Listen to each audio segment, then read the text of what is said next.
Babalik ko lang tong kaldero dyan. Oo. Ibabalik ko lang dyan kasi hindi ako makaluto.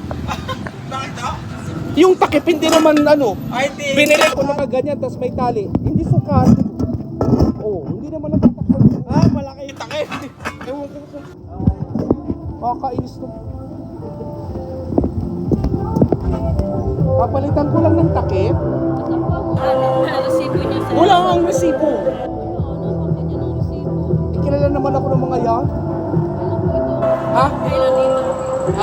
Last week, hindi pa siya nagagamit. Kasi nga tumatalon yung takip. Ay, wala akong resibo eh.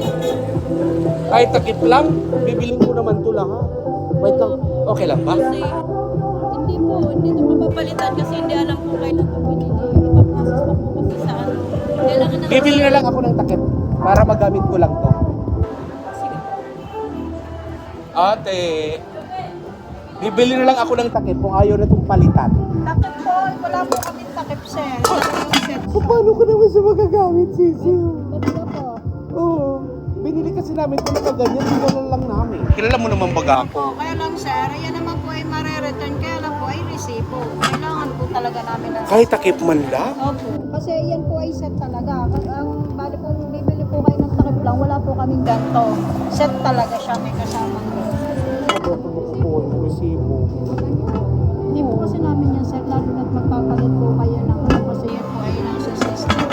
Wala naman tong number. Takip nga lang ni, wala naman tong mga sales invoice na number. Dapat tinignan din nila, ano. Oo, tinan mo naman ako. Hindi ba sa inyo yan? Sa inyo yan, di ba? Po, kaya lang, sir, kailangan nga po namin. Takip lang naman, sis. Nagkamali na lang ako. Tsaka po babasahan po namin yung days ng araw na binili nyo. Hindi po yan masama. Marireturn nyo kung may resibo po kayo. Kailangan po talaga namin sir ng resibo. Pasensya na po, pero yan po talaga. Kaya po may resibo Uy, na pero ito ha, yung isa na bibili nito na mali din ang takip, hindi na magsusubo yun.